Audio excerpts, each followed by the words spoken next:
인터넷에 있는 글입니다. 여러분들도 이 글을 혹시 읽으셨을 수도 있을 것입니다. 어느 한 노부부가 외동 아들을 키웠습니다. 그래서 그 외동 아들을 이제 대학교 보내고 서울 뒷바라지하고 그 외동 아들이 부모의 그 기대대로 열심히 공부하고 졸업하고 국내에 아주 굴지의 기업에 입사를 하고 또 아내를 만나고 가정을 이루고 자녀를 낳고 그렇게 행복하게 살았습니다. 그래서 이 부모에게는 이 외동아들이 늘 자랑이었습니다. 시골에서도 계속 아들을 자랑하고 그렇게 살았는데 이 아들은 또 효자인지라 이 아버지 어머니께 아유 서울로 올라오셔서 같이 살았으면 좋겠습니다. 그렇지만 이 두 부부는 아니다. 너희들끼리 행복하게 살지. 우리는 우리끼리 행복하게 살 수 있어. 이제 이래가지고 각자 살고 있었는데 이 노부부가 살다가 그만 그 아내, 여자 아내가 일찍 돌아가신 겁니다. 그래서 시골에서 이 할아버지 혼자서 지내고 있는데 이게 상을 치른 얼마 뒤에 아들이 많이 안쓰러웠습니다. 아버지 혼자 두고 있는 것이. 그래서 아버지께 막 사정을 했습니다. 아버지, 저희와 함께 같이 사세요 해서 그 아버지가 한참 고민하다가 그래 그렇게 해야지 하고 그 시골에 있는 논밭 다 팔았습니다. 팔고 재산을 가지고 이제 아들에게 다 주고 얘야 보태 써라 해서 아들이 한 30여 평 되는 아파트에서 40여 평 되는 큰 아파트로 이제 옮겼습니다. 그래서 이 아버지가 이제 거기서 살게 되었는데 바로 그 즈음에 이 아들이 과장에서 이제 또 부장으로 승진하는 그런 때였기 때문에 그냥 아침에 새벽별고 새벽에 나가서 밤 늦게 돌아오는 거예요. 이제 그런 생활을 하고 있었는데 그게 이제 한 몇 달 지난 거죠. 몇 달 지났는데 어느 날 그냥 좀 어떻게 퇴근이 일찍 하게 돼서 이렇게 온 겁니다. 저녁도 좀 어두고 약간 안 된 이런 상태에 와서 보니까 집에 아무도 없어요. 없고 이 식탁에 메모지가 한 장 있는데 밥솥에 밥 있고 뭐 어디에 국 있고 뭐 이제 이런 아내의 메모가 있어서 그래 하고 이제 밥을 이렇게 해 먹고 그런데 좀 있다가 이제 띵동해서 나가보니까 아내가 그 어린 딸하고 둘이서 이렇게 들어오는 거예요. 아버지는 하고 이제 이 아들이 물어본 거죠. 이 아들 생각에는 아버지 모시고 어디 갔나 이렇게 생각을 했는데 아닌 거죠. 그래서 그 아내가 뭐 어디 경로당 갔겠지. 아니 지금 시간은 그런 시간이 아닌데 뭐 이제 이러고 있는 상황이죠. 그래서 하고 이제 이 아들이 이제 아버지 방에 들어가 본 겁니다. 그동안 바빠가지고 한 번도 살펴보지 못했는데 들어가서 보니까 아버지 방에 이렇게 방에다가 빨래를 줄을 매달아가지고 거기 보니까 뭐 양말 3개, 팬티 2개, 런닝 2개 이렇게 걸려 있어요. 그 밑에 보니까 이렇게 상에 조그만 동그란 밥상에 여기 보니까 먹다 남은 밥, 뭐 멸치볶음, 장조림, 김치 뭐 이렇게 있는 거예요. 그래서 이렇게 보니까 또 저쪽에는 옷장이 있는데 보니까 자기 딸 옷장이에요. 아마 딸을 새 옷장을 사주면서 그 옷장을 이제 아버지 방에 갖다 놓은 거죠. 그런데 이렇게 밥상 그릇에 이렇게 조그만 메모지가 하나 있어요. 그래서 이렇게 보니까 거기에 그렇게 쓰여 있는 거예요. 3번아 잘 있어라 6번은 간다 이렇게 써 있는 겁니다. 이게 무슨 말인가 그래서 그러면서 이제 아버지를 그때부터 아들은 찾아 나섰습니다. 계속 찾아왔는데 안 오시는 거예요. 하루가 지나도 이틀 지나도 안 오셔서 가출 신고를 내고 또 찾아도 아버지는 여전히 안 오신 겁니다. 아들이 너무 걱정이 되고 그래서 며칠 뒤에 이제 술을 마시고 걱정이 돼서 더벅더벅 오고 있는데 저쪽에서 한 노인이 이 아들을 부르면 자네 혹시 그 김영감 아들 아니야? 아, 네 그런데요 하고 인사를 하면서 근데 왜 요즘 그 김영감이 안 보이지? 누구십니까? 내 친구일세. 그래요. 그러면서 아들이 제가 이게 무슨 뜻인지 모르겠어요. 3번아 잘 거라 6번은 간다. 이게 무슨 뜻인지 모르겠어요. 그러니까 아니 자네 김영감이 나한테 얘기하던 건데 자네 모르는가?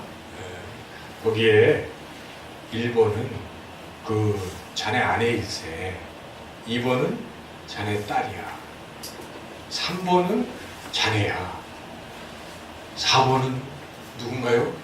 4번은 그 집에 있는 강아지고, 5번은 이렇게 와서 일하는 파출부다, 6번은 자네 아버지일세.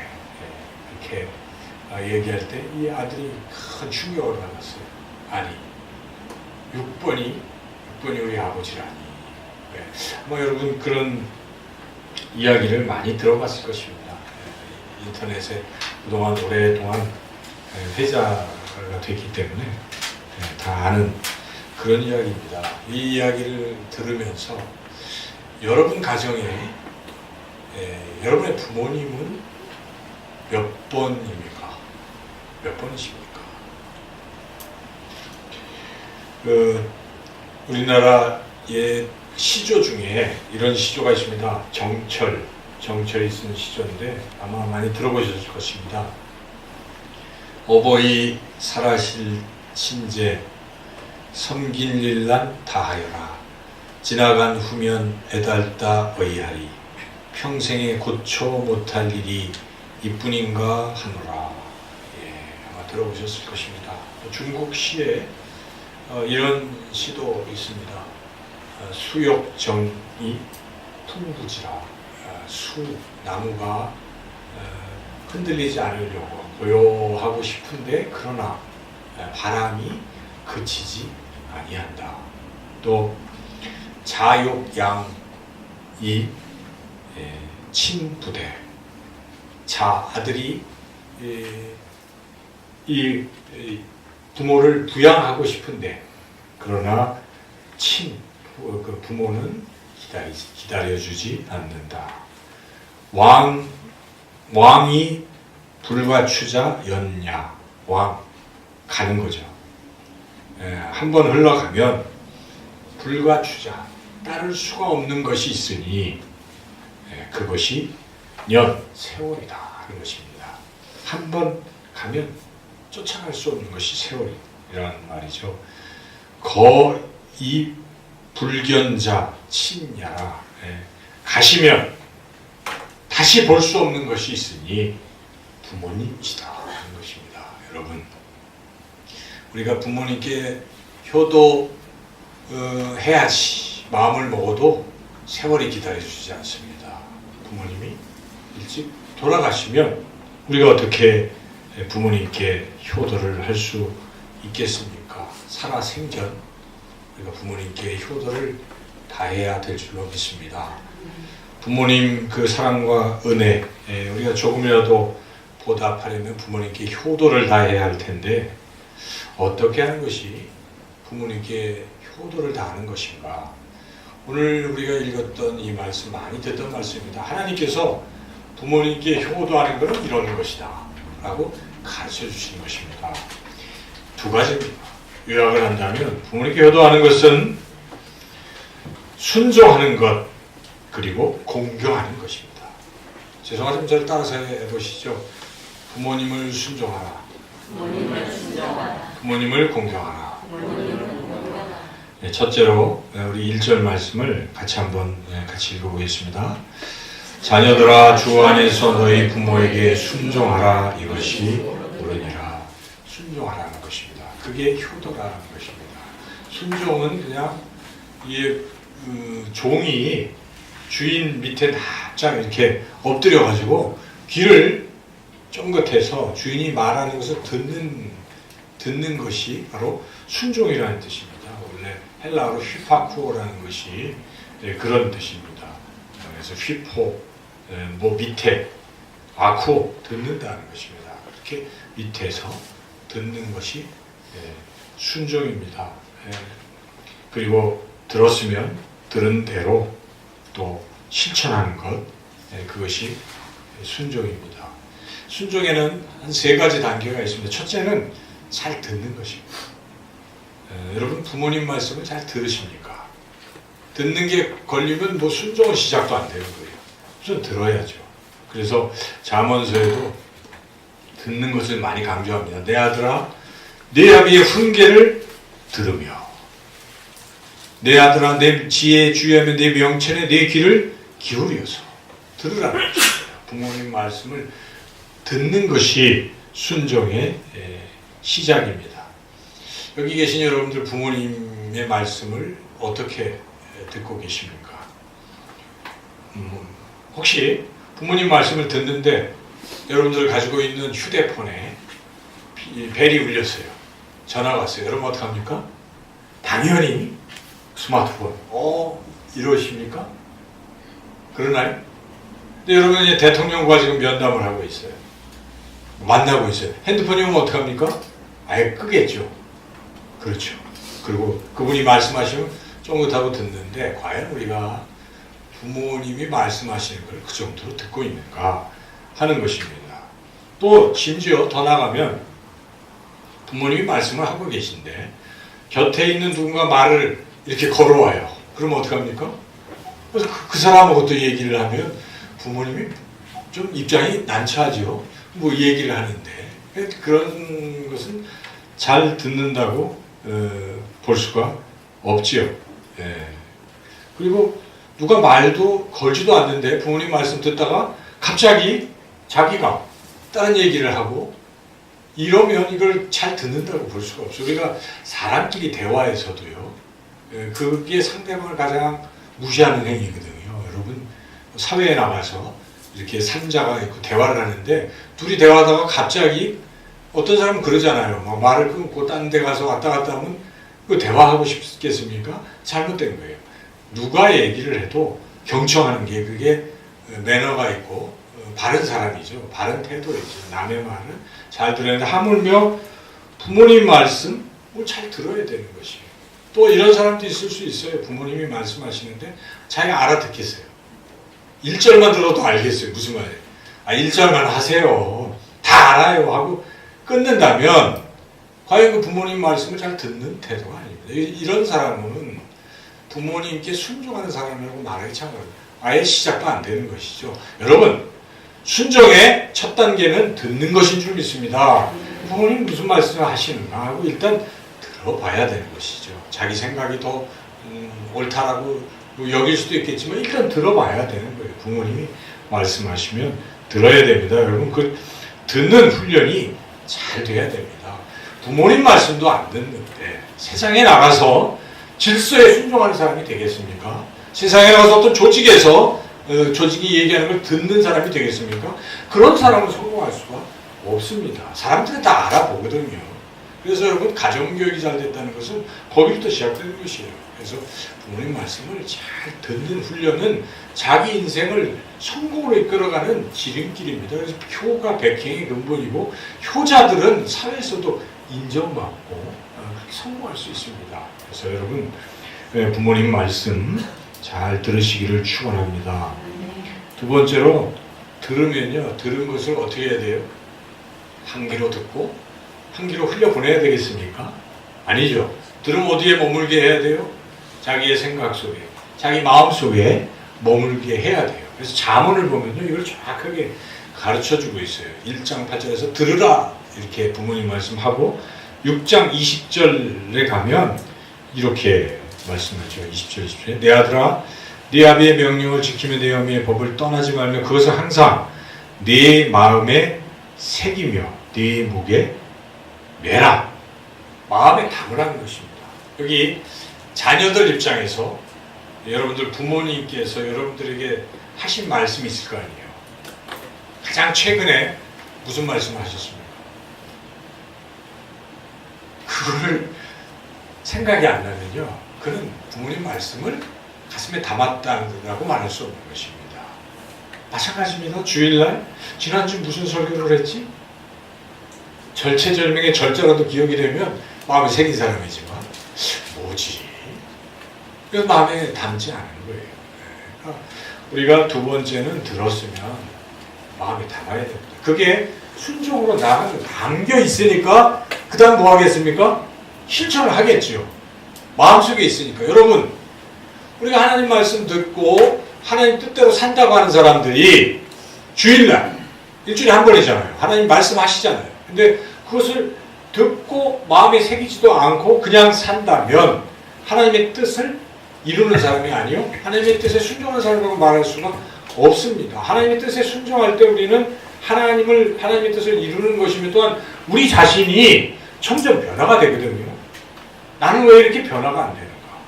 나는 신앙생활 오래 해도 변화가 없다. 그것은 다른 핑계 댈 게 없어요. 자기가 잘 듣고 실천을 안 했기 때문에 변화가 없습니다.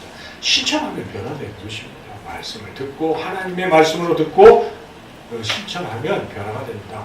부모님의 말씀은요, 하나님의 말씀이라고 할 수는 없지만 그렇게 무게가 있습니다.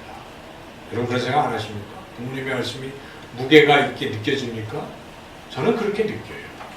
살아온 세월이 굉장한 것입니다. 내가 가야 할 앞으로의 한 20, 30년을 부모님 미리 사신 것입니다.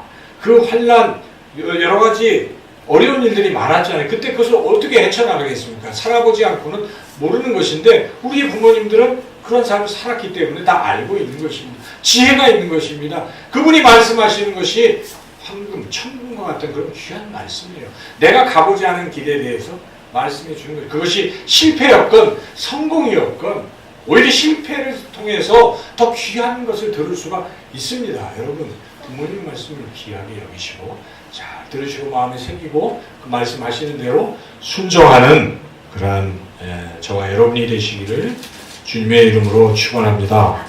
두 번째로 효도가 무엇입니까? 효도는 공경하는 것입니다.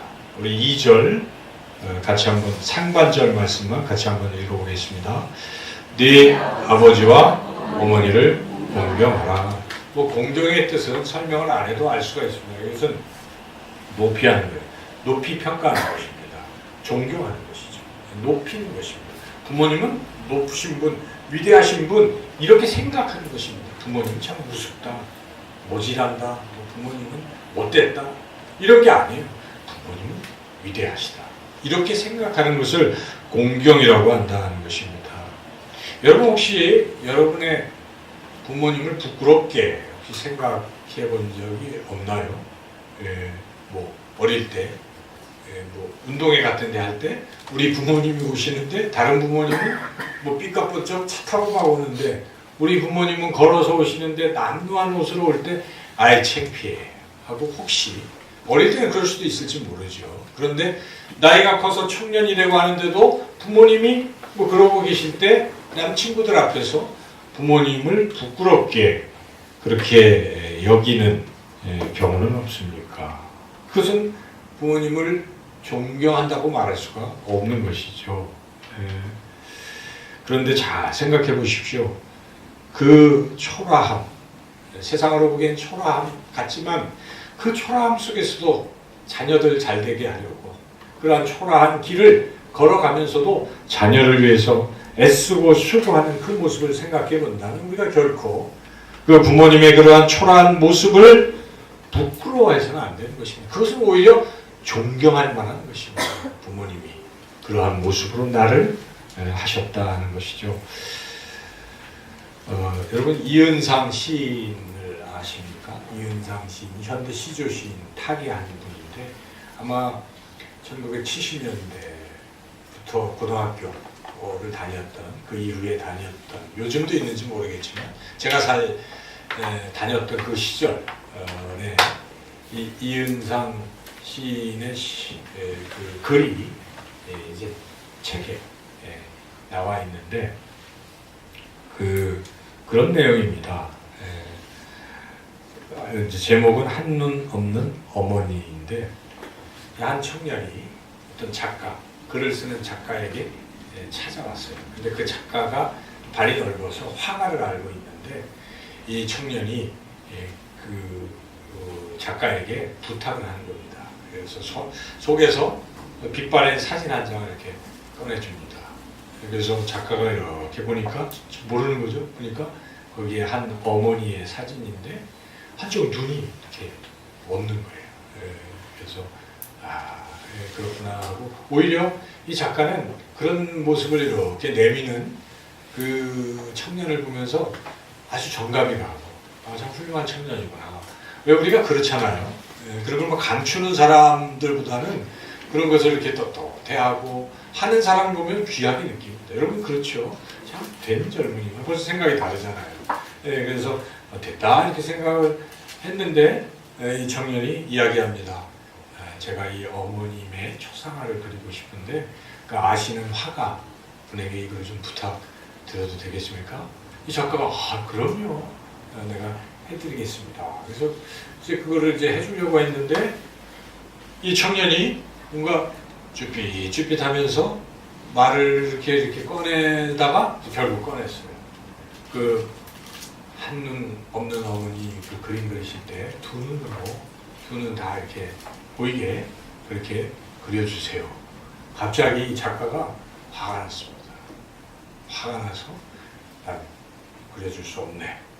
돌아가게 해서 그 청년을 돌려보내고 그 밤에 그러한 마음을 가지고 안타까움을 가지고 이 청년에게 글을 썼습니다. 그 내용이 바로 한눈 없는 어머니라는 그런 글입니다. 그 글 중에 이런 부분이 있는데 제가 한번 읽어보겠습니다. 김군, 그대는 먼저 그대의 품속에서 그대 어머니의 사진을 꺼내 자세히 들여다보고 상하신 한쪽 눈에서 흘러내리는 눈물을 자세히 보고 눈물 가진 눈으로 보고 김군, 한눈을 상하신 까닭으로 평생을 학대 속에 사셨을지도 모를 그 어머니 애달소 한눈 없이 그대를 낳고 기르고 그대를 위하여 애태우시다가 이제는 저 차가운 땅 속에 드셨거늘 자식인 그대마저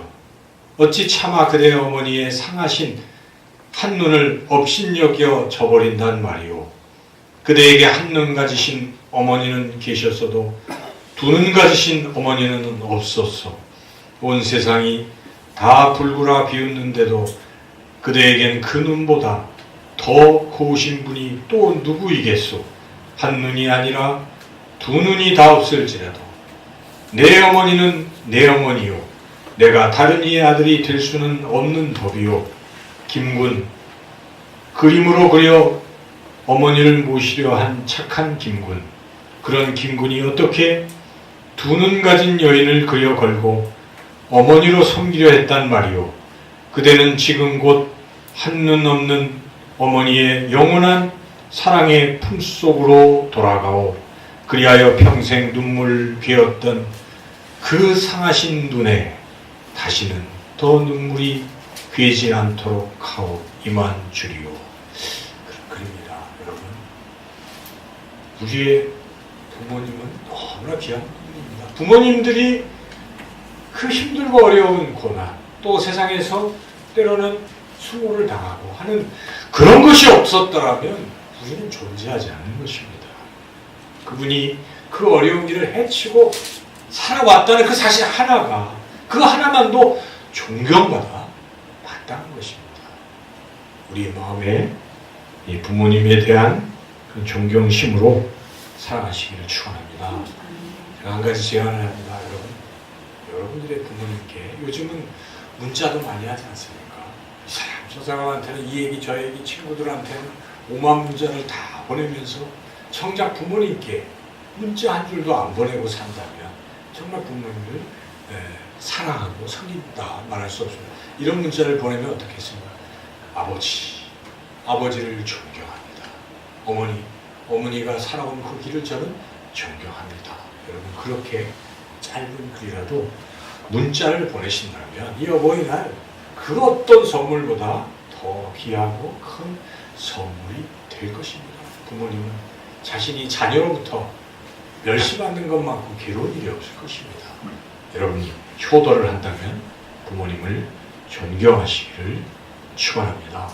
효도하고 싶어도 할 수 없는 때가 곧 옵니다. 부모님이 기다려주지 않는다는 것입니다. 여러분, 부모님을 공경하고 부모님께 순종해서 효도를 다 하시길 바랍니다. 그런 여러분에게 하나님께서 축복해 주십니다. 오늘 이 말씀에 그런 자들은 땅에서 장수하고 하는 일이 다 형통할 것이라고 하나님이 약속하십니다. 약속 있는 첫 계명인 것입니다. 우리 모두 부모님께 효를 다하는 그런 사람들이 되시기를 주님의 이름으로 축원합니다. 하나님